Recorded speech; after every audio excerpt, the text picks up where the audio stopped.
Pemirsa, aksi penolakan relokasi pedagang Pasar Horas di Pematang Siantar, Sumatera Utara berlangsung ricuh.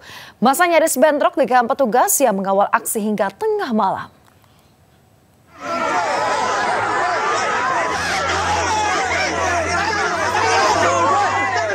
Ratusan massa pedagang dan mahasiswa terlibat aksi saling dorong dan nyaris bentrok dengan petugas saat relokasi pedagang Pasar Horas di kota Pematang Siantar, Sumatera Utara.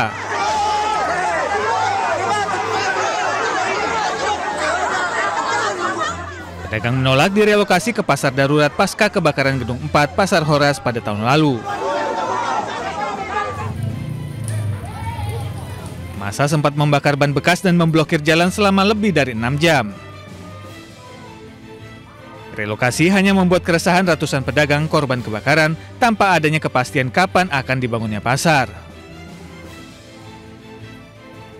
Secara realitas, justru Pemkot Kota Pematang Siantar bertahan bahwa keputusan itu adalah keputusan final. Ini harus dibongkar dengan membangun pasar darurat. Tetapi kita menolak ini dibangun pasar darurat. Kenapa? Kalau dijadikan ini pasar darurat, kita direlokasi ke bawah, dibongkar, lalu dimasukkan ke dalam. Setelah menunggu anggaran sudah final, kita keluar lagi. Setelah selesai ini dibangun, kita masuk lagi. Meski terdapat penolakan, namun sebagian pedagang mulai memindahkan lapak jualannya ke lokasi yang sudah ditentukan.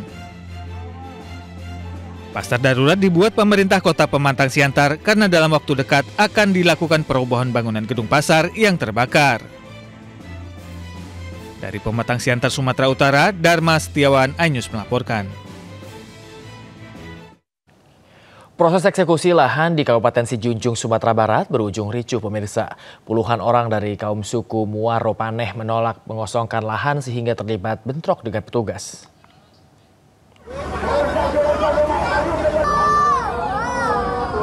Proses eksekusi lahan di Nagari Muaro Bodi, Kecamatan Ampe Nagari, Kabupaten Sijunjung, Sumatera Barat berujung ricuh.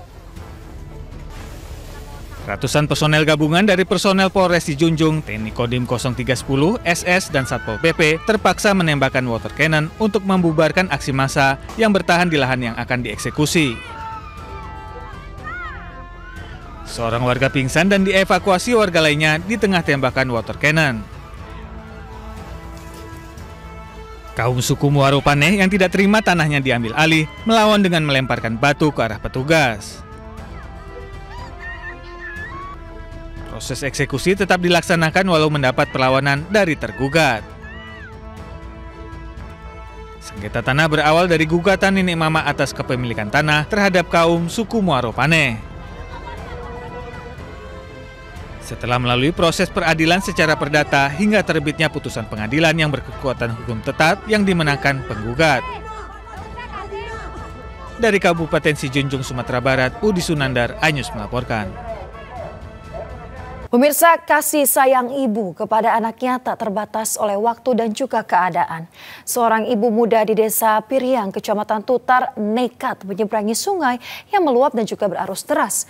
Sang ibu terpaksa bertaruh nyawa demi membawa pulang susu untuk anaknya.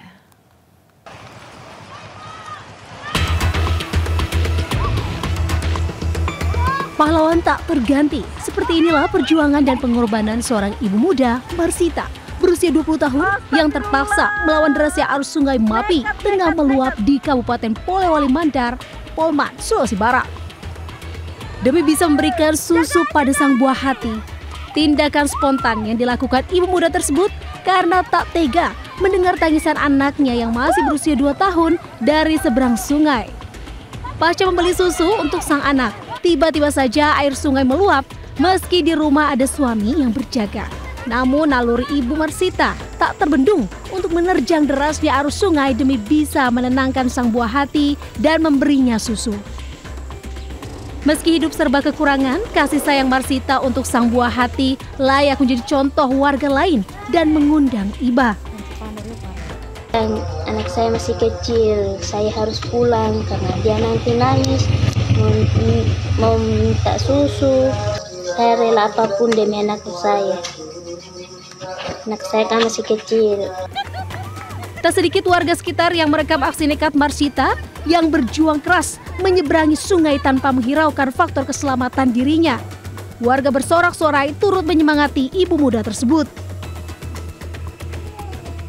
Sejak lama, warga di desa ini harus mengandalkan rakit untuk melintasi sungai karena tidak ada jembatan penghubung ke 3 desa lain.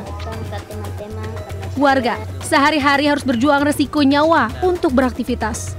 Dan warga berharap ada perhatian serius pemerintah daerah maupun pusat untuk membangun jembatan. Dari Polewali Mandar, Sulawesi Barat, Hozair Zainal melaporkan.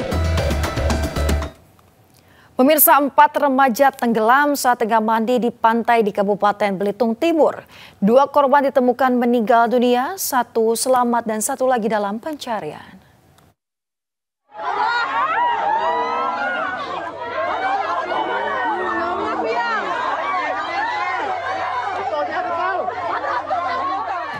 Warga mengevakuasi 2 pelajar yang tenggelam di kawasan Pantai Menara, Manggar, Kabupaten Belitung Timur. Korban bernama Miranda, 17 tahun, dan Sahira, 11 tahun. Keduanya ditemukan nelayan dalam kondisi meninggal dunia. Sementara itu korban lain atas nama Ardita Rahayu berusia 17 tahun ditemukan dalam kondisi selamat. Sementara 1 korban lainnya, Zira Aprilia, 11 tahun, belum ditemukan. Liburan, ini hanya 4 orang mungkin kepingin mandi. Terus kemudian kejadian sebetulnya di Muara pelabuhan yang masuk Manggar. 4 orang melakukan mandi sementara di sana, di tempat lokasi mandi itu tempat yang tidak biasa untuk mandi. Sebelumnya diketahui para korban bermain air di Pantai Menara, Manggar, Kabupaten Belitung Timur. Tingginya gelombang dan derasnya arus laut membuat ke-4 pelajar tersebut terseret arus dan tenggelam. Dari Pangkal Pinang, Bangka Belitung, Haryanto Anyus melaporkan. Pemirsa, viral di media sosial 2 oknum guru di Pandeglang, Banten karaoke mesra di lingkungan sekolah. Guru yang juga merupakan pasangan suami istri ini beralasan tengah mencoba televisi bantuan pemerintah.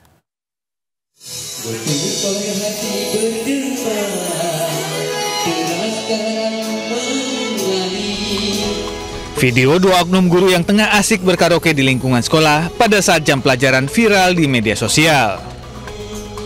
Dalam video, seorang guru perempuan dan kepala sekolah berpakaian dinas lengkap berkaraoke sambil berpelukan menggunakan smart TV bantuan pemerintah.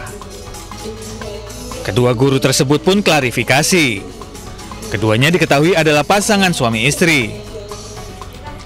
Mereka berkaraoke lantaran TV yang diterima sedang dalam pengecekan. TV baru, ya Allah, gede amat, kata bapaknya ya, bahagia nih bapaknya. Sambil ini, coba tes sayang, tes katanya, kata bapaknya.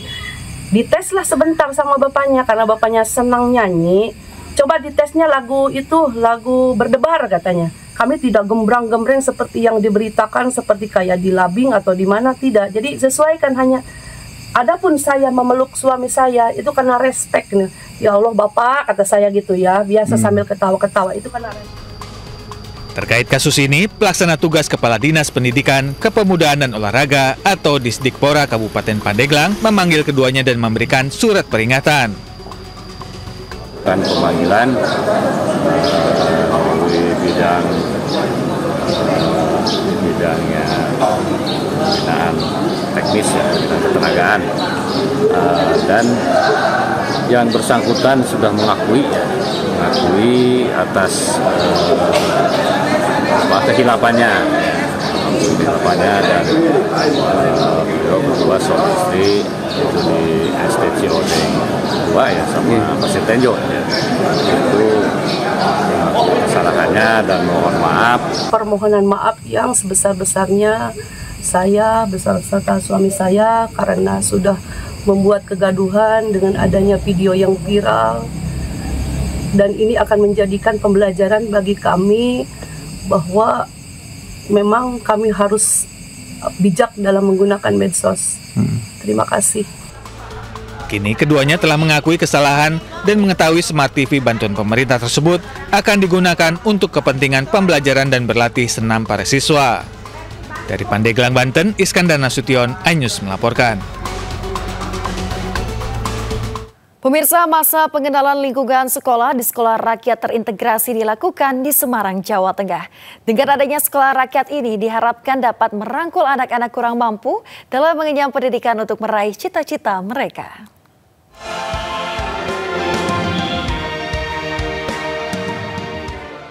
Wali Kota Semarang Agustina Wilujeng mendampingi Wakil Menteri Sosial RI Agus Jabo Priyono saat membuka masa pengenalan lingkungan sekolah di Sekolah Rakyat Terintegrasi 45 Semarang. Sekolah rakyat di Kota Semarang dinilai menjadi bukti nyata adanya gotong royong dari semua pihak untuk mewujudkan sebuah pendidikan bagi warga Kota Semarang yang kurang mampu.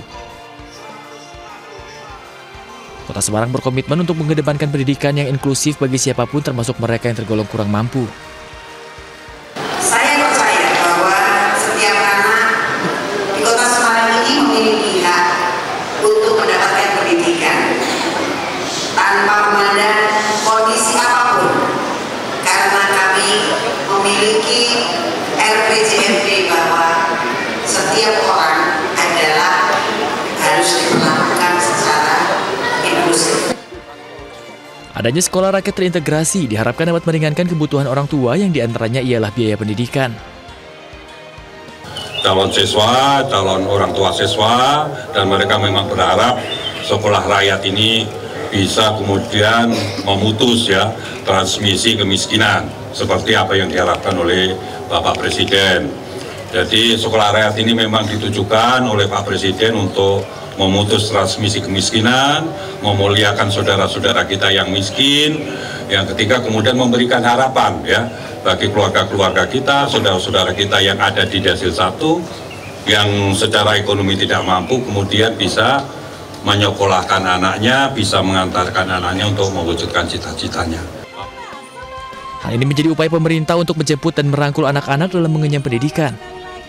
Diharapkan dengan sekolah rakyat terintegrasi ini akan memberikan ilmu, membentuk karakter dan memajukan anak-anak untuk siap menghadapi dunia profesional dan meraih cita-cita mereka. Dari Semarang, Jawa Tengah, Tim Liputan, iNews melaporkan. Ya pemirsa, ada kembali di News Pagi. Pemirsa, pertama kalinya Uya Kuya dan istri yaitu Astrid Kuya mendatangi rumah mereka pasca dijarah pada akhir Agustus 2025 lalu. Keduanya emosional saat melihat sejumlah foto keluarga dan juga barang-barang keluarganya dirusak.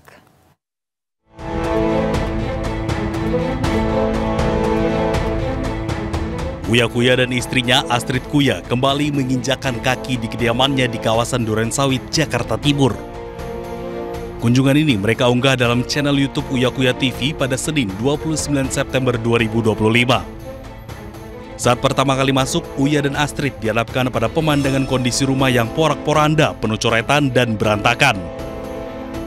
Seluruh ruang yang biasanya menjadi pusat aktivitas keluarga kini kosong tanpa perabotan. Dengan rasa pilu, Uya mengungkap rumah mereka dibangun sejak tahun 2014 ketika anak-anak mereka masih kecil. Uya merasa miris, sedih, dan kecewa lantaran barang yang hilang bukan hanya miliknya. Selain itu, banyak coretan yang memaki dan menghina keluarganya. Nah ini. Bentar, biar. Udah dong, gue aja ngomong. Tenang. Silakan maki-maki saya. Kalian mau fitnah saya apapun, kalian marah sama saya, tapi jangan hina keluarga saya. Jangan hina anak-anak saya. Saya aja sasaran kalian. Apa salah anak-anak saya? Apa salah istri saya? Sebelumnya ratusan orang tak dikenal mendatangi kediaman Uya Kuya di kawasan Durensawit, Jakarta Timur pada akhir Agustus 2025 lalu. Mereka berangsak masuk sambil merusak bangunan rumah. Masa pun turut menjarah sejumlah barang berharga dari dalam rumah Uya. Dari Jakarta, Tim Liputan iNews melaporkan. Pemirsa, mobil dinas Wakil Bupati Maros, Andi Mutazim Mansyur, diduga melawan arus di Jalan Poros Bone Makassar, Sulawesi Selatan. Aksi lawan arus ini memicu perbincangan netizen. Apa? DD2D. Tuh, kepala dinas apa ini? DD2D. Viral di media sosial, mobil dinas Wakil Bupati Maros, Andi Mutazim Mansyur, melawan arah di Jalan Poros Bone Makassar, Sulawesi Selatan. Rekaman tersebut memantik perbincangan warganet terutama soal etika penggunaan mobil dinas pejabat di tengah kondisi lalu lintas padat. Kemacetan ini dipicu saat antrian panjang truk besar di SPBU Partu Nuang yang menunggu pengisian bahan bakar solar hingga keluar ke jalan dan menimbulkan kemacetan panjang. Menanggapi video viral tersebut, Wakil Bupati Maros Andi Mutazim Mansyur membantah telah menerobos kemacetan. Saya tidak menerobos. Nah, itu maksudnya bagaimana? Tidak menerobos. Seandainya saya menerobos mobil saya sendiri, tapi itu kan banyak mobil depan. Saya cuma ngikut sopir, bukan ngikut yang kasih jalan kan sopir ngikut sih. Meski sudah memberikan klarifikasi, rekaman video tersebut tetap menuai beragam komentar netizen, termasuk etika penggunaan mobil dinas pejabat. Dari Kabupaten Maros, Sulawesi Selatan, Wahyu Ruslan, iNews melaporkan. Pemerintah Hubungan Provinsi Sumatera Utara dan Aceh kembali tegang pasca beredar video razia truk yang dilakukan oleh Gubernur Sumatera Utara Bobi Nasution. Gubernur Aceh pun menanggapi santai dan mengatakan kalau dia jual, kita beli.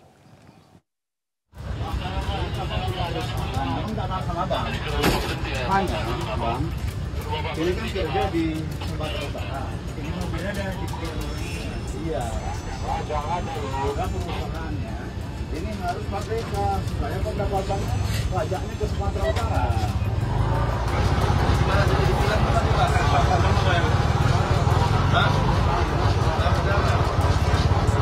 ya masih tahu kalau enggak nggak tahu. Ya udah. Ya, jadi Bang ya.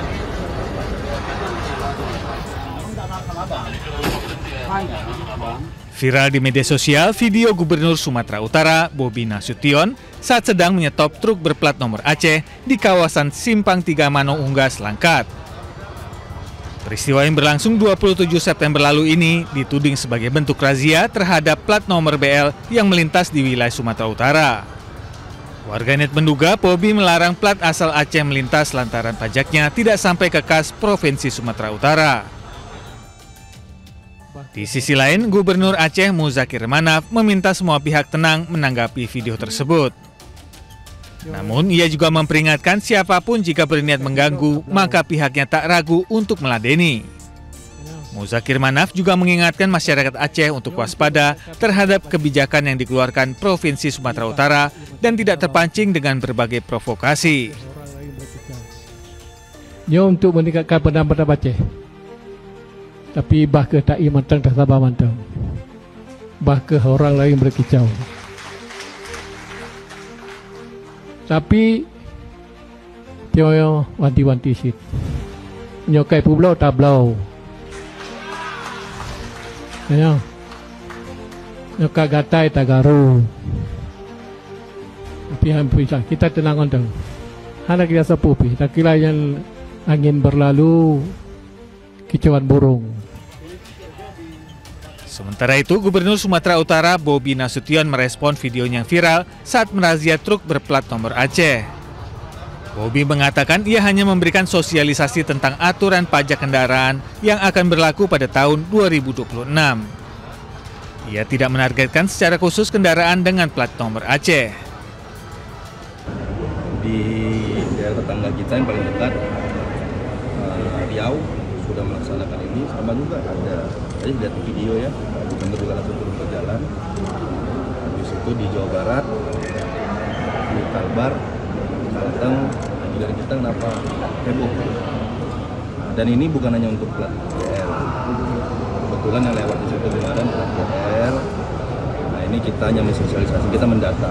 Kan tadi saya sampaikan ini kan di belakang 2026. Jadi kita minta kemarin dari Wakil Bupati, tolong didata perusahaan-perusahaan yang domisilinya di Sumatera Utara ya, beroperasi di Sumatera Utara, tapi menggunakan kendaraan operasionalnya di luar plat BK. Nah ini tolong disosialisasikan untuk mengganti platnya menjadi plat BK. Kenapa? Karena pajak kendaraan nggak masuk. Peraturan Gubernur mengenai aturan plat kendaraan ini tengah digodok Bapeda Sumut bersama Bapelitbang dan ditargetkan akan berlaku tahun depan. Tim Liputan iNews melaporkan. Pemirsa, sebelumnya Aceh dan Sumatera Utara sempat bersengketa terkait kepemilikan 4 pulau. Melalui keputusan Menteri Dalam Negeri, 4 pulau yang menjadi rebutan dinyatakan masuk dalam wilayah Kabupaten Tapanuli Tengah, Provinsi Sumatera Utara.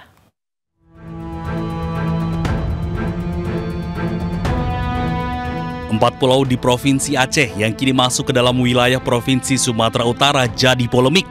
Gubernur Sumatera Utara Bobi Nasution menyebut siap duduk bersama dengan Gubernur Aceh Muzakir Manaf dan Menteri Dalam Negeri Tito Karnavian.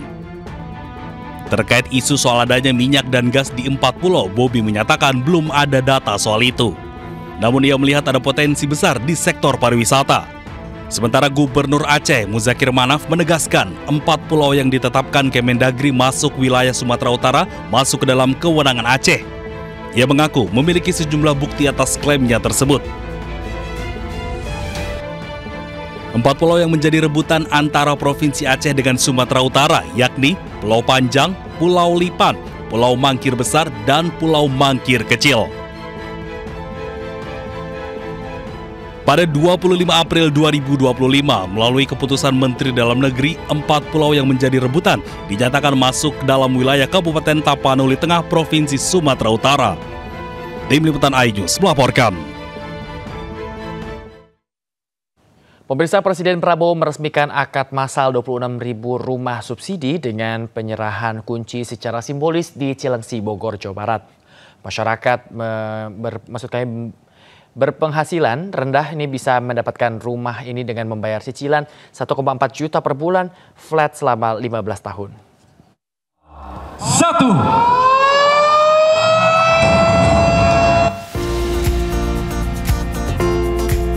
Presiden Prabowo Subianto secara simbolis meresmikan akad massal dan penyerahan kunci 26.000 rumah subsidi melalui program kredit kepemilikan rumah sejahtera fasilitas likuiditas pembiayaan perumahan kepada 10 penerima manfaat dari berbagai profesi, mulai dari guru hingga ojek online.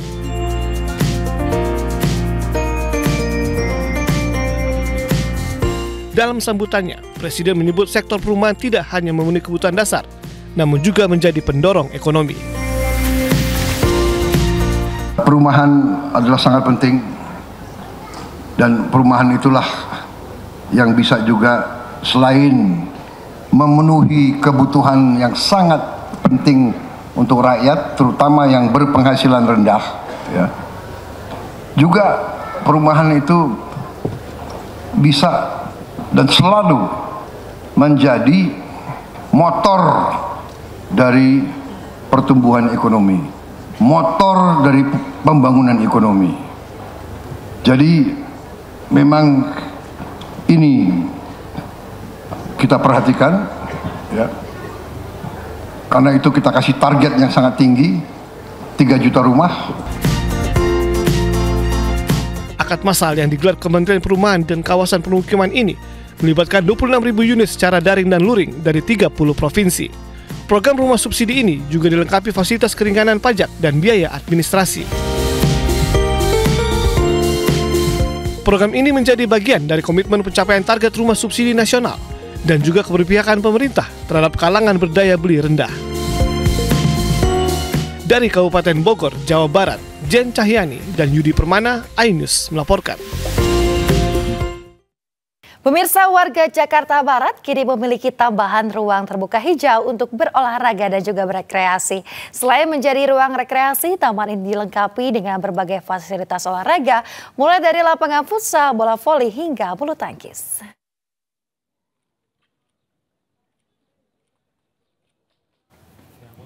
Pemirsa, Taman Bugar di Kelurahan Duri Kepa, Kecamatan Kebon Ceruk, Jakarta Barat diresmikan langsung oleh Gubernur DKI Jakarta Pramono Anung. Taman ini merupakan inisiasi anggota DPRD DKI Jakarta, Hardianto Kenneth, yang kemudian direalisasikan melalui kolaborasi antara DPRD dan juga Pemda DKI. Taman seluas lebih dari 2.000 meter persegi ini dapat digunakan warga secara gratis. Selain menjadi ruang rekreasi, taman ini dilengkapi berbagai fasilitas olahraga, mulai dari lapangan futsal, bola voli hingga bulu tangkis. Taman juga dilengkapi sistem drainase untuk mengantisipasi genangan air saat curah hujan tinggi. Mudah-mudahan bentuk kolaborasi seperti ini bisa menjadi prototipe atau contoh di mana saja yang memang ada fasos-fasum yang bisa dimanfaatkan sehingga betul-betul termanfaatkan secara maksimal bagi masyarakat yang ada. Dan harapan saya yang paling penting, fasilitas yang menurut saya lumayan bagus ini, cukup bagus ini, harus dirawat dengan baik dan mudah-mudahan bermanfaat bagi warga yang ada di tempat ini. Taman-taman seperti ini kan memang menjadi paru-paru kota ya. Sebuah kota global, kota yang maju kan memang harus mempunyai taman-taman yang mensupport apapun yang menjadi kebutuhan warga. Setelah Taman Bugar ini nantinya akan taman mana lagi yang udah menjadi usulan warga? Nanti mungkin tahun depan ada 2 atau 3 lagi hasil dari beberapa aspirasi yang saya laksanakan. Kini kita ke informasi lainnya, pemirsa. Putra Presiden RI ketiga B.J. Habibie yaitu Ilham Akbar Habibie penuhi panggilan KPK Selasa guna diperiksa sebagai saksi terkait kasus dugaan korupsi pengadaan iklan di PT Bank Pembangunan Jawa Barat dan Banten.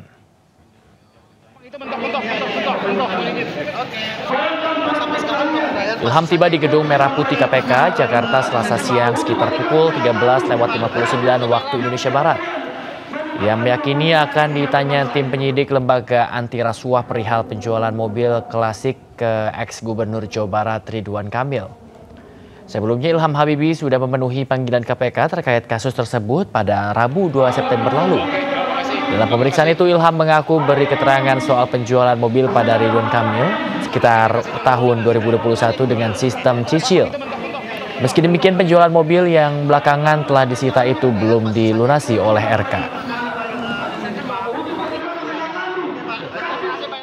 Saya nanti menjelaskan, maaf, nanti saya sampaikan setelah saya keluar ya.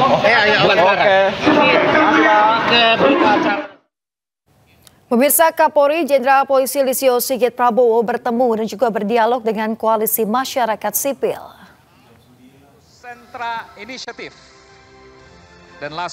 Dalam pertemuan, koalisi masyarakat sipil sampaikan sejumlah masukan, termasuk meminta Kapolri untuk membebaskan sejumlah aktivis. Salah satunya Del Pedro Marhain yang ditahan pihak Polda Metro Jaya terkait dengan demo akhir Agustus 2025 lalu. Kapolri menegaskan akan memilih kasus yang lanjut diproses dan juga kasus yang diberikan restoratif justice. Untuk langsung memberikan, jadi kalau kita bicara ada 12 narasumber, waktunya saya diberikan. Demikian juga dengan ada beberapa peristiwa yang kemudian kita tindak lanjuti dengan penegakan hukum karena ada peristiwa kerusuhan. Tentunya ini juga menjadi diskusi nanti selanjutnya dengan beliau-beliau bagaimana mengantisipasi solusi ke depannya dan bagaimana kita harus melakukan pemilahan mana yang bisa diproses, mana yang kemudian kita berikan restoratif, dan mana yang kemudian ke depan harus kita lebih edukasi, baik dari sisi Polri maupun juga teman-teman yang lain. Mungkin itu. Kami juga menyampaikan kepada jajaran kepolisian hari ini, termasuk Bapak Kapolri, untuk membebaskan para aktivis yang hingga hari ini masih ditahan. Mulai dari Del Pedro Marhain, Sahdan Hussein, Harij, sampai dengan Muhammad Fahrur Rozi yang baru ditangkap kemarin dan ditahan oleh pihak kepolisian di daerah istimewa Yogyakarta dan diinterogasi oleh Polda Jawa Timur. Kami menjamin bahwa mereka adalah para aktivis yang memperjuangkan demokrasi, termasuk reformasi Polri, dan tidak terlibat di dalam berbagai tindakan. Pemirsa, komitmen dalam memajukan pertanian dapat membuat suatu daerah mandiri dalam ketahanan pangan, pemirsa. Hal ini dibuktikan Kalimantan Utara yang meraih tanda kehormatan.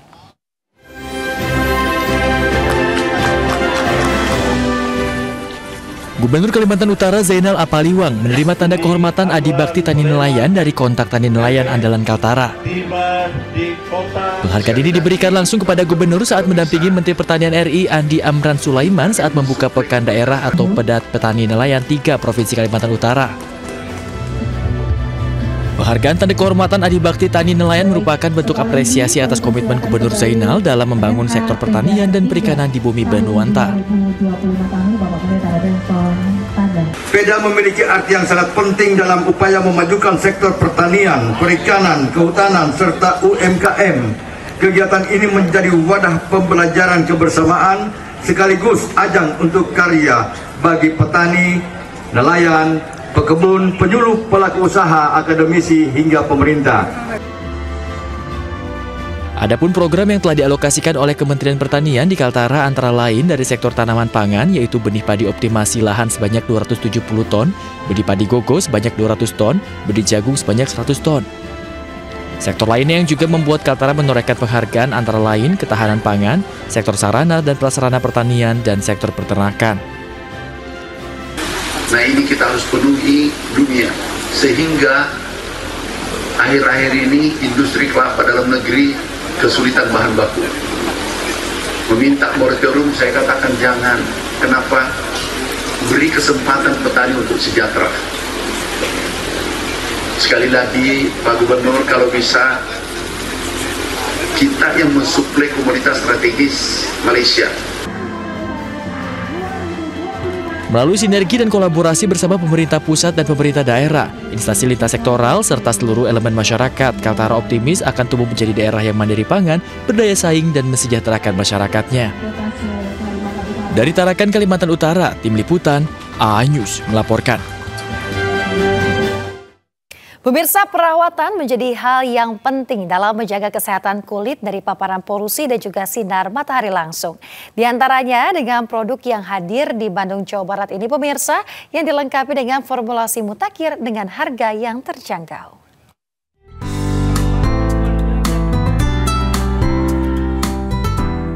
Artis Ing, brand kecantikan yang lahir dari komunitas artis, terus melakukan ekspansi bisnis ke berbagai daerah. Terbaru, jenama produk perawatan kulit ini menggelar sebuah acara bertajuk The Ultimate Roadshow di Bandung, Jawa Barat. Menjadi kota kedua setelah Banda Aceh, artis Ing hadir untuk mengenalkan ragam produk perawatan kulit yang sesuai dengan kebutuhan masyarakat Indonesia. Pasalnya, masyarakat Indonesia membutuhkan produk kecantikan yang dapat melindungi dari polusi dan paparan sinar matahari langsung yang identik dengan wilayah tropis. Ini tadi aku bilang tujuannya untuk memperkenalkan artis Ing gitu ke semua masyarakat. Apa sih kelebihan artis Ing? Artis Ing ini dia skincare yang all skin type pastinya, dan juga apalagi kulit-kulit orang Indonesia ya, banyak banget yang sensitif, jadi cocok banget skincare yang kayak begini. Jadi dia juga nggak berat banget.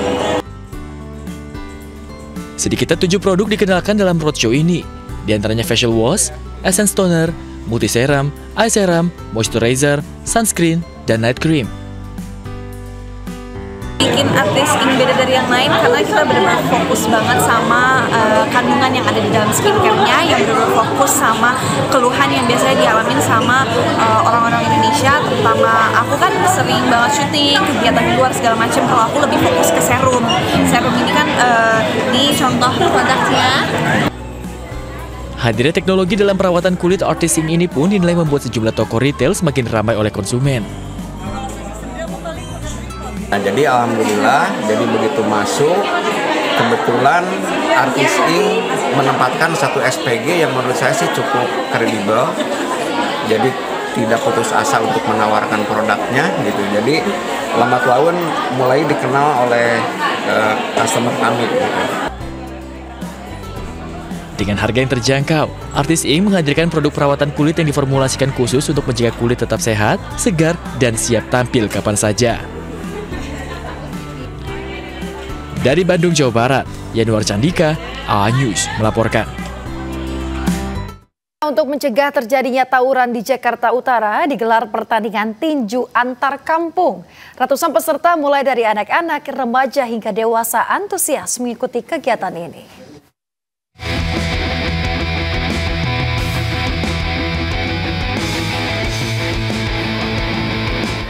Warga Penjaringan, Jakarta Utara antusias saat menyaksikan pertandingan tinju yang digelar di Rumah Susun Mawar Minggu siang. Sebanyak 112 peserta, mulai dari anak-anak, remaja hingga dewasa, bersemangat mengikuti acara ini. Total ada 56 laga yang dipertandingkan pada kejuaraan tinju amatir ini. Kegiatan yang digelar oleh komunitas anak muda Penjaringan Bersatu ini bertujuan untuk mencegah terjadinya tawuran yang marak terjadi di Jakarta Utara. Baru kali ini. Kenapa gimana mas persiapannya? Persiapannya sih cukup matang sih. Jadi bisa sebagus ini. Kenapa pengen ikut acara ini mas? Tertantang lagi mas. Tertantang karena mungkin inian saya. Jalan saya ada di sini. Antisipasi adanya tawuran di Penjaringan. Kebetulan semua panitia yang ada di boxing Penjaringan Bersatu itu adalah pemimpin anak muda yang ada di Penjaringan. pesertanya bebas atau anak sekolah atau gimana Bang?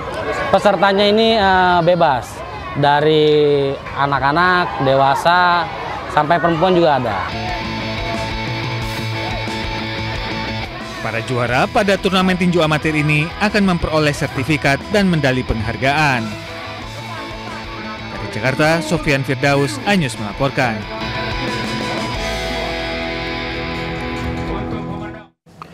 Misi kemanusiaan Global Summit Flotilla saat ini telah memasuki zona kuning kawasan rawan di perairan dekat Gaza. Dalam misi kemanusiaan ini terdapat 3 utusan Indonesia yang kini berada di atas kapal Summertime, kapal pengamat yang mengikuti konvoi Flotilla.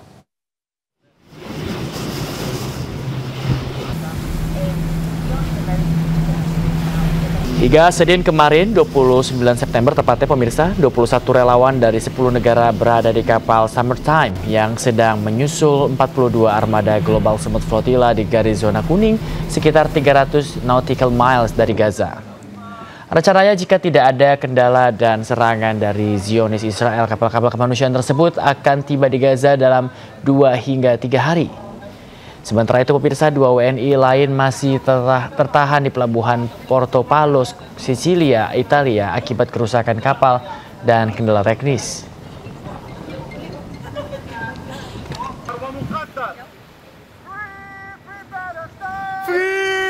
Pemirsa, viral di media sosial baliho foto Presiden Prabowo Subianto bersama sejumlah kepala negara. Dalam baliho tersebut, Presiden Prabowo dinarasikan mengakui negara Israel.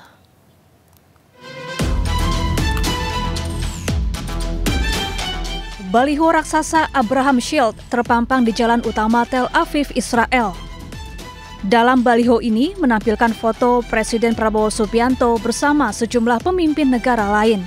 Publik pun bereaksi lantaran kampanye Abraham Shield diluncurkan koalisi Israel untuk mengakhiri perang di Gaza sekaligus memperluas perjanjian Abraham.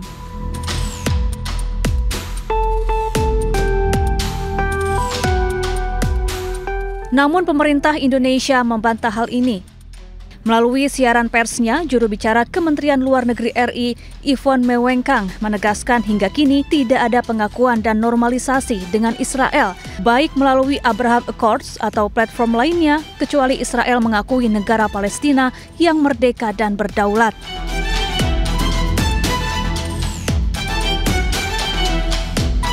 Hal ini juga ditegaskan Presiden Prabowo dalam pidato di sidang umum PBB. Dalam pidatonya, Presiden Prabowo menegaskan dukungannya untuk solusi 2 negara. Kemerdekaan negara Palestina pun menjadi harga mati. To close, I would like to reiterate again Indonesia's complete support for the 2-state solution in Palestine.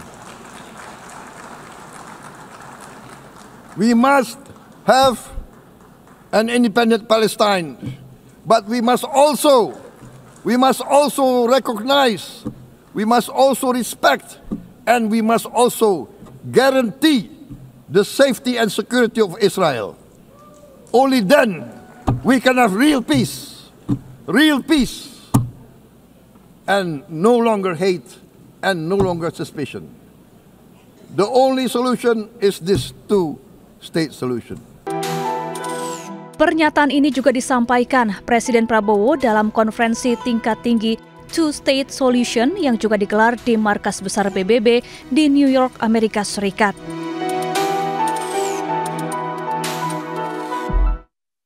Pemirsa, sejumlah aktivis menggambar karikatur PM Israel Benjamin Netanyahu dan Presiden Amerika Serikat Donald Trump sebagai protes terhadap pertemuan Amerika Serikat Israel.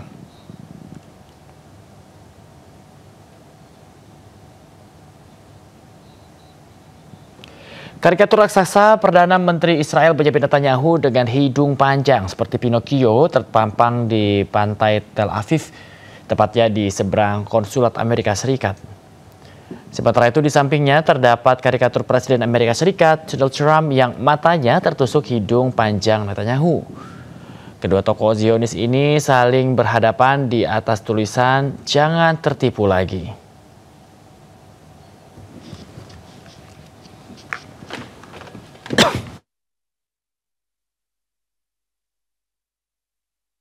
Pemirsa, Presiden Amerika Serikat Donald Trump mengumumkan bahwa PM Israel Benjamin Netanyahu secara resmi mendukung proposal perdamaian yang diinisiasi Amerika Serikat untuk mengakhiri genosida di Gaza, Palestina. Everybody a chance to have this done peacefully. Pemirsa, Trump dan Netanyahu menggelar konferensi pers mengenai 20 poin rencana perdamaian Amerika Serikat untuk Gaza di Washington DC, Amerika Serikat. Rencana ini akan mengakhiri genosida Israel di Gaza dengan pembebasan semua sandera warga Israel dalam waktu 72 jam. Serta 250 warga Palestina yang menjalani hukuman seumur hidup dan 1.700 warga Gaza yang ditahan setelah 7 Oktober. Selain itu, pemirsa, ada juga bantuan penuh ke Gaza, amnesti bagi anggota Hamas, dan warga Gaza tidak dipaksa keluar meninggalkan tanah airnya. Donald Trump mengatakan Hamas memiliki 3 atau 4 hari untuk menanggapi usulan perdamaian ini. All these goals must be achieved because we didn't fight this horrible fight, sacrifice the finest of our young men to have Hamas stay in Gaza and threaten us again and again and again with these horrific massacres. Mr. President, I was encouraged by your clear statement at the UN against the Setelah pertemuan Trump dan Netanyahu, militer Zionis Israel terus memombardir kawasan Gaza.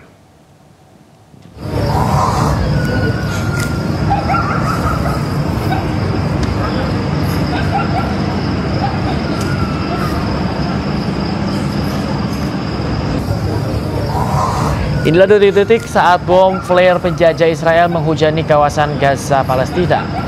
Meskipun PM Israel telah menyetujui proposal damai di mana ini damai Trump, pemirsa, aksi genosida warga Gaza terus berlangsung.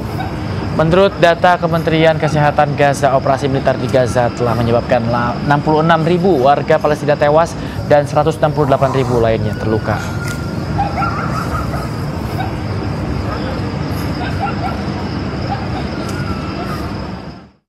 Pemirsa, Rumah Sakit Al-Helo di kota Gaza rusak parah usai serangan penjajah Israel pada hari Minggu.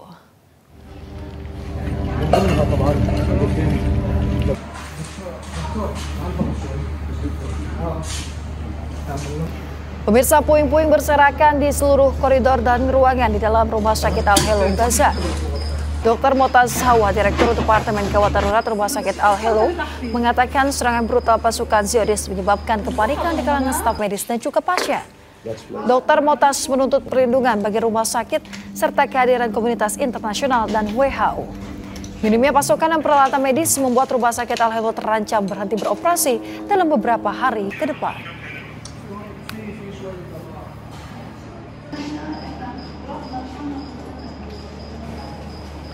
Mantan Perdana Menteri Inggris disebut-sebut akan menjadi pemimpin sementara Gaza di masa transisi.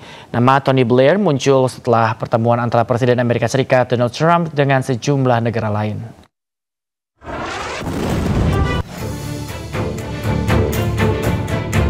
Di tengah diskusi yang dilakukan sejumlah negara, Israel terus menyerang Gaza, Palestina.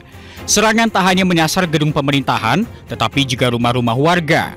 Dalam 24 jam terakhir saja, 59 orang tewas akibat serangan dan 386 lainnya terluka. Meski menghadapi pengeboman brutal dan genosida oleh pasukan Zionis Israel, lebih dari 1 juta warga Palestina tetap memilih bertahan di kota Gaza.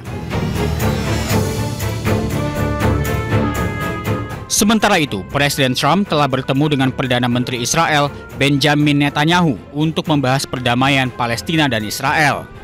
Hasilnya, 20 rencana Trump untuk akhiri perang Gaza disetujui oleh Netanyahu. Proposal ini salah satunya menunjuk mantan Perdana Menteri Inggris Tony Blair sebagai pemimpin sementara Gaza di masa transisi.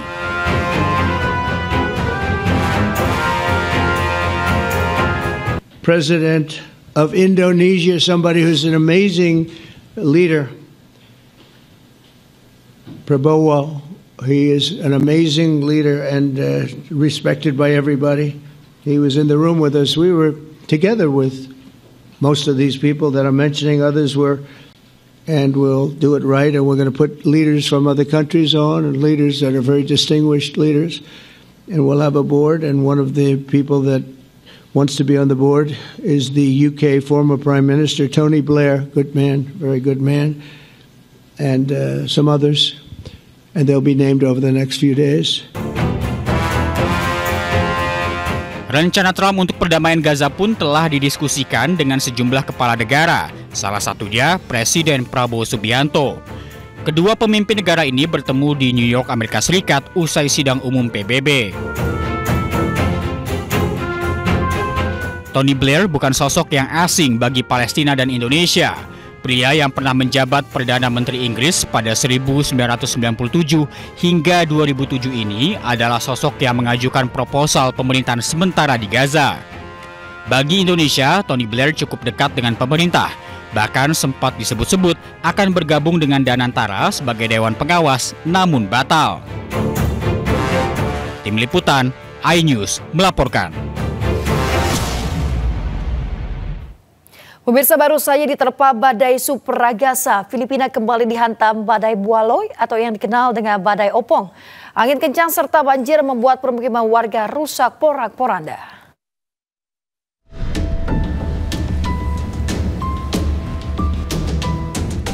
Belum lama diterpa badai super Ragasa, Filipina kembali dihantam badai Bualoy.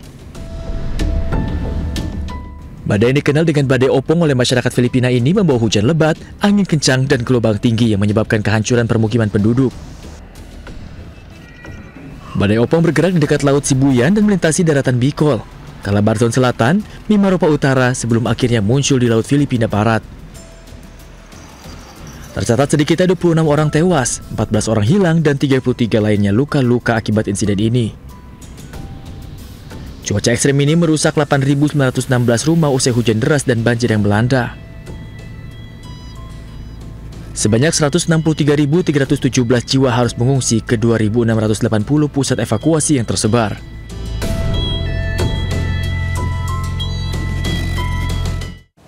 Sebuah gereja Mormon di Michigan, Amerika Serikat terbakar hebat usai aksi teror dilakukan seorang pria 40 tahun.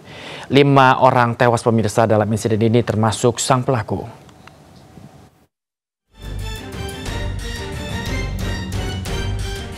Rekaman drone menunjukkan sebuah gereja Mormon yang biasanya menjadi tempat ibadah berubah menjadi kepulan asap hitam yang membumbung tinggi. Setidaknya 4 orang dilaporkan tewas dalam penembakan massal dan kebakaran di sebuah gereja Mormon di Grand Blanc Township, Michigan. Kejadian bermula saat seorang pria 40 tahun bernama Thomas Jacob Sanford menabrakkan truknya ke pintu depan gereja. Pelaku kemudian keluar dari truk dan melepaskan tembakan sebelum akhirnya menyiramkan cairan ke gereja dan membakarnya. Pelaku yang merupakan seorang mantan anggota marinir ini ditemukan tewas bersama 4 orang lainnya. Belum diketahui motif pelaku dalam melakukan aksi kriminalnya ini. Pemirsa, bentrokan antara polisi dan pengunjuk rasa terjadi di Kota Lima, Peru. Tercatat sedikitnya 9 orang terluka akibat insiden ini.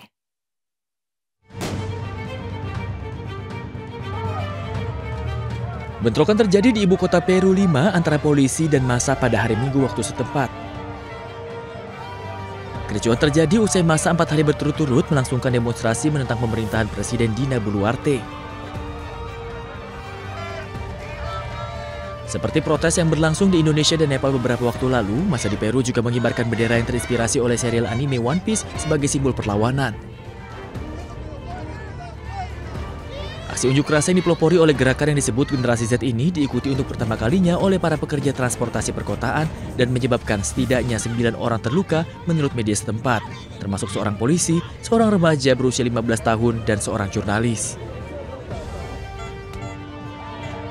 Menjelang malam, ketegangan meningkat ketika para demonstran mencoba menerobos penghalang di sekitar gedung Kongres dengan melemparkan bom Molotov. Aksi ini pun menyebabkan petugas kepolisian setempat merespon dengan gas air mata dan peluru karet untuk membubarkan massa. Massa mengecam serangkaian undang-undang yang baru disahkan termasuk reformasi pensiun dan tindakan amnesti yang memberikan kekebalan kepada pasukan keamanan atas tindakan yang dilakukan antara tahun 1980 dan 2000.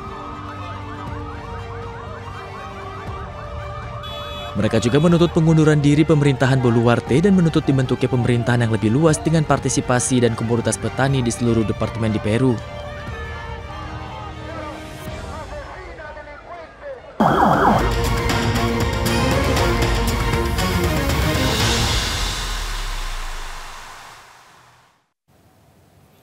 Pemirsa, proses evakuasi pencarian korban runtuhnya bangunan Pondok Pesantren Al-Qazini Sidoarjo, Jawa Timur masih terus dilakukan. Diduga masih ada puluhan santri yang masih terjepit.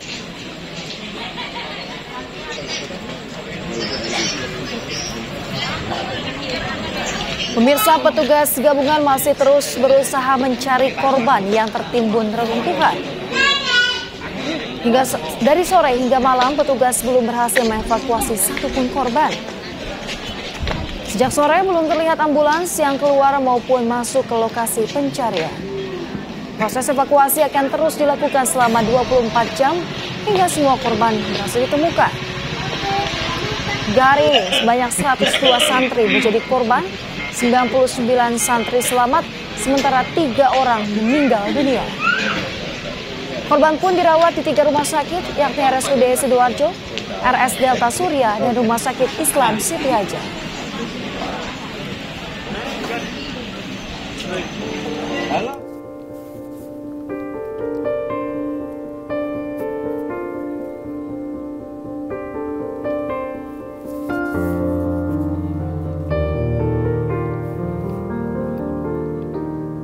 Pemirsa, sejauh ini ada 3 korban tewas akibat ambruknya atap pondok pesantren.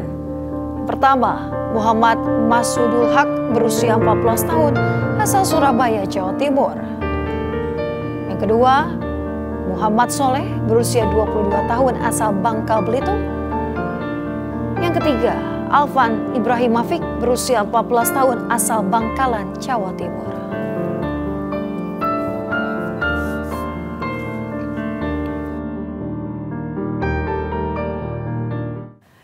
Ya, pemirsa, seperti apa perkembangan proses evakuasi? Kami telah terhubung dengan jurnalis Anyus Pramono Putra di Pondok Pesantren Al-Qazini Sidoarjo, Jawa Timur.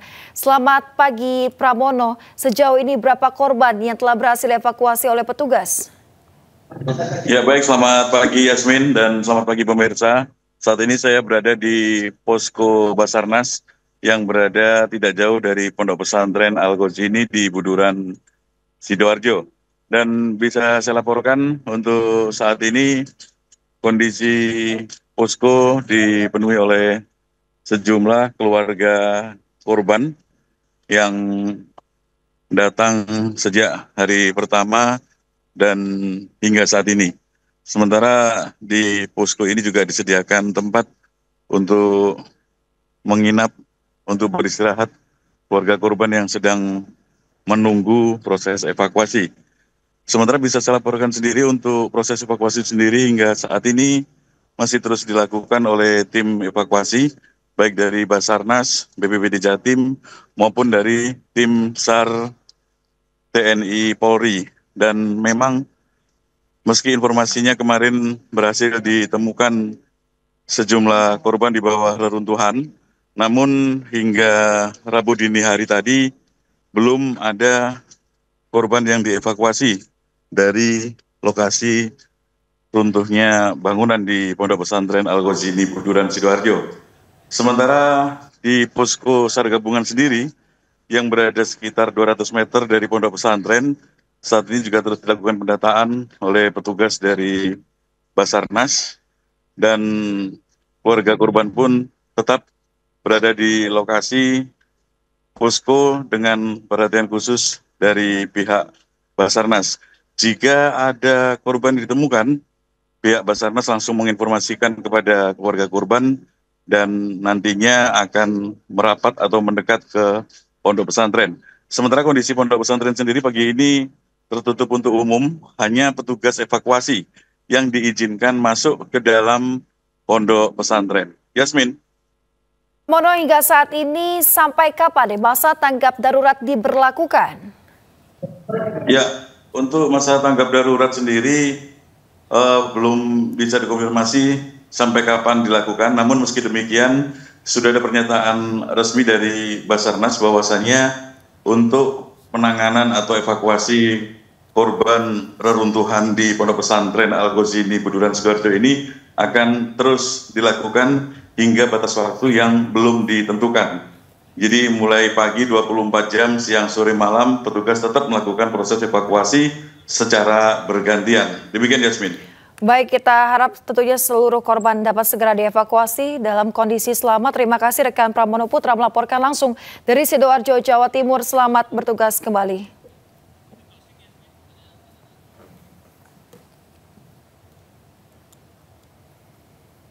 Pemirsa, upaya evakuasi korban runtuhnya bangunan Ponpes Al-Kozini masih terus berlangsung. Petugas menduga banyak korban runtuhan bangunan Ponpes yang masih hidup.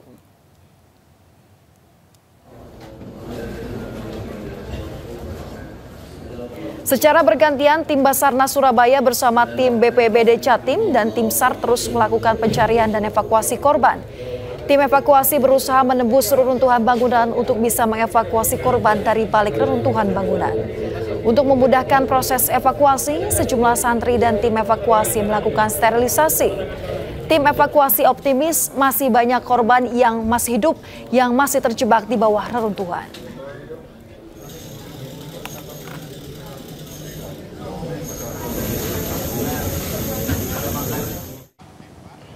Pemirsa, upaya evakuasi korban runtuhnya bangunan Ponpes Al-Kozini di Budoran, Sidoarjo, Jawa Timur terus dilakukan. Petugas mengindikasi banyak korban reruntuhan ini bangunan Ponpes yang masih hidup.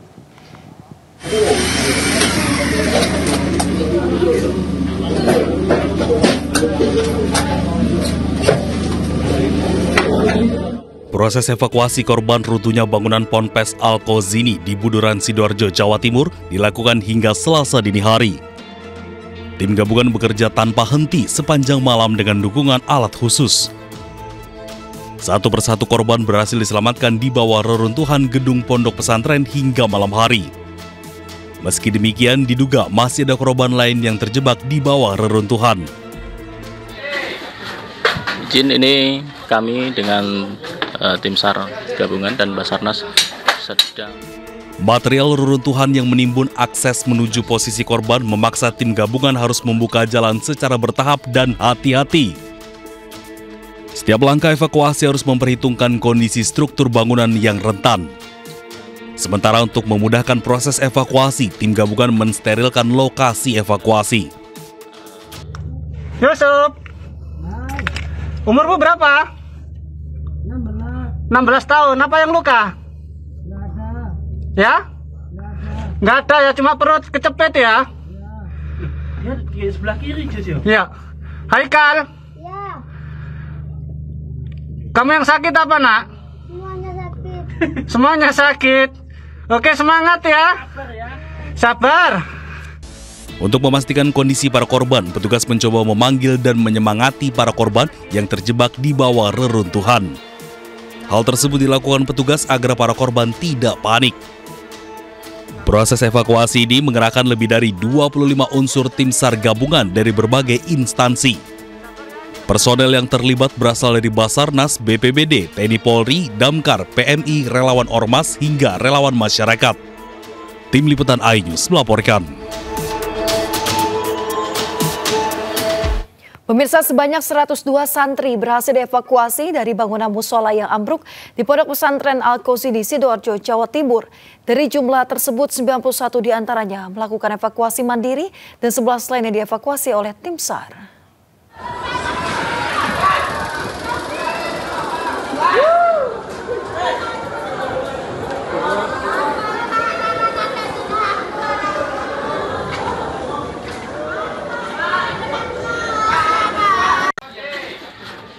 Izin, ini kami dengan tim SAR gabungan dan Basarnas sedang proses ekstrikasi satu korban. Di lokasinya ada di lantai bawah. Pemirsa, tim SAR gabungan hingga kini masih mencari puluhan santri yang tertimbun bangunan musola di Pondok Pesantren Al-Kozini, Sidoarjo, Jawa Timur. Badan Nasional Penanggulangan Bencana menyebut total masih ada puluhan santri yang kini dalam proses evakuasi. Sementara itu, pemirsa, sebanyak 102 santri berhasil evakuasi dari bangunan. 91 diantaranya melakukan evakuasi mandiri dan 11 lainnya dievakuasi oleh tim SAR. Santri yang berhasil dievakuasi dirawat di 3 rumah sakit, yang RSUD Sidoarjo, Rumah Sakit Tirta Surya, dan Rumah Sakit Islam Siti Hajar. Lantai bawah. Kemudian gambaran di area sekitarnya. Jenazah Muhammad Soleh, santri Ponpes Al-Khozini, korban meninggal robohnya bangunan musola, dipulangkan ke kampungnya di Bangka Belitung. Jenazah Muhammad Soleh, santri 22 tahun, korban robohnya bangunan musola Ponpes Al-Khozini, dibawa pulang keluarga. Jenazah diterbangkan menuju kampung halamannya di Tanjung Pandan, Bangka Belitung. Korban sempat mendapatkan perawatan di RSUD RT Notopuro, namun nyawanya tidak dapat diselamatkan karena kondisi luka yang cukup serius.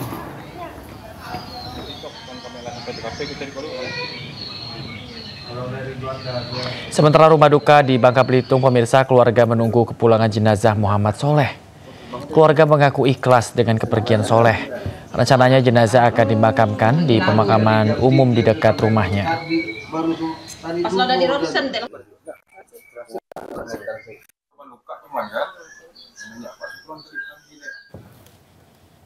Pemirsa, duka cita mendalam dirasakan warga dan keluarga santri di Bangkalan, Jawa Timur yang menjadi korban ambruknya musola pondok pesantren di Sidoarjo.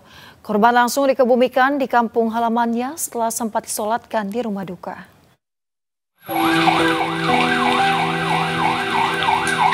Diiringi hujan, jenazah Maulana Alvan Ibrahimovic, salah satu santri yang menjadi korban musibah ambruknya ponpes, tiba Selasa dini hari di Kampung Tangkel, Desa Lomair, Kecamatan Blega, Kabupaten Bangkalan. Sejumlah kerabat dan warga meramaikan rumah duka. Usai disemayamkan, jenazah almarhum dimakamkan di kompleks pemakaman desa setempat. Proses pemakaman yang awalnya akan dilakukan Selasa pagi hari dipercepat hingga pemakaman dilakukan pada malam hari. Pihak kepolisian setempat masih menelusuri informasi terkait identitas santri korban lain di wilayah Blega, Bangkalan selain Maulana Alvan Ibrahimovic. Untuk yang saya dapat informasi itu, yang di Lomair itu ada satu, terus informasinya lagi ada salah satu desa, cuman tidak hanya mengalami luka-luka aja. Almarhum Maulana Alvan Ibrahimovic, 14 tahun, adalah santri yang baru masuk ke Pondok Pesantren Al-Khozini, Buduran, Sidoarjo 4 bulan lalu. Ia merupakan putra pertama dari pasangan Rizal Maulana dan Siti Wardah. Dari Bangkalan, Jawa Timur, Taufik Syahrawi, iNews melaporkan. Kunjungi Pondok Pesantren Al-Khozini di Sidoarjo, Jawa Timur, Menteri Agama RI Nasaruddin Umar meminta insiden runtuhnya bangunan di Ponpes Al-Khozini sebagai pembelajaran bersama. Selain melihat kondisi bangunan yang ambruk, Menak juga melihat kondisi keluarga korban di posko yang terletak sekitar 300 meter dari bangunan Ponpes yang ambruk. Menak menegaskan kasus ambruknya bangunan di Ponpes Al-Khozini ini bisa menjadi pembelajaran bersama agar kasus serupa tidak terjadi lagi di ponpes lainnya di Indonesia. Kementerian Agama akan memberikan perhatian khusus terhadap kondisi bangunan pondok yang ada saat ini. Ini pembelajaran buat kita semuanya, terutama di lingkungan pondok pesantren. Betapa perlunya kita, insya Allah kami juga nanti selaku Menteri Agama akan memberikan perhatian khusus tentang Sementara itu, pemirsa, Kepala Basarnas Marsikal Madya TNI Muhammad Syafi'i menyatakan sebanyak 102 santri menjadi korban runtuhnya bangunan Ponpes Al-Khozini. Terdiri dari 99 orang santri selamat, namun 3 orang dipastikan meninggal dunia. Korban berjumlah 102 orang, terdiri dari selamat 99 orang, meninggal dunia 3 orang. Saya menghimbau kepada seluruh masyarakat agar tidak menyebarkan informasi yang belum terkonfirmasi. Informasi lainnya, pemirsa, juara dunia MotoGP 2025 Marc Marquez bertemu Presiden Prabowo Subianto di Istana Kepresidenan Jakarta pada Selasa sore. Pertemuan Marc Marquez dengan Presiden Prabowo di istana berlangsung santai dan penuh keakraban. Pembalap dengan julukan The Baby Alien keluar dari lingkungan Istana Negara dengan didampingi oleh Menteri Pemuda dan Olahraga Erick Thohir. Sebelum meninggalkan istana, Marquez menyebut senang bisa kembali ke Indonesia dan penampilannya di Grand Prix Mandalika pada akhir pekan ini akan menjadi penampilan perdana dirinya setelah meraih gelar juara di Jepang. Kedatangan Marquez untuk GP Mandalika juga dipandang pemerintah sebagai momentum untuk membangun sport tourism. So hello everybody. I'm super happy to be back here in Indonesia after being world champion just 3 days ago, and will be the first GP, first circuit after being champion, and I will try to enjoy it a lot. I know that we have a lot of fans here, and it's the best circuit and the best country to enjoy it. So let's see. Ya, alhamdulillah tadi Bapak Presiden sudah bertemu juara dunia Marc Marquez. Dia menyampaikan Marc kepada Bapak Presiden, ini sebuah kehormatan bisa ketemu Bapak Presiden. Dan kita lihat dia Indonesia dalam membangun sport tourism ini sangat-sangat dibutuhkan ke depan. Dan ini menjadi bagian tadi pembangunan juga tidak hanya sport tetapi juga tentu. Pemirsa, sejumlah kru dan pebalap MotoGP mulai tiba di Lombok, Nusa Tenggara Barat jelang MotoGP Mandalika 2025. Ya, mulai dari Marco Bezzecchi hingga Pecco Bagnaia disambut antusias penggemar dan disambut dengan ritual adat Lombok, pemirsa. Namun pemirsa, informasi ini sekaligus penutup iNews pagi hari ini. Temukan informasi-informasi terbaru lainnya di www.inews.id dan jangan lupa cuplikan tayangan berita iNews dapat Anda saksikan kembali di kanal YouTube @officialinews. Mewakili kerabat kerja bertugas, saya Bayu Pradana. Dan saya Yasmin Tania pamit undur diri, namun jangan kemana-mana pemirsa karena sesaat lagi akan hadir program iNews Sport Pagi bersama Togi Sinaga. Terima kasih atas kebersamaan Anda, selamat pagi dan sampai jumpa.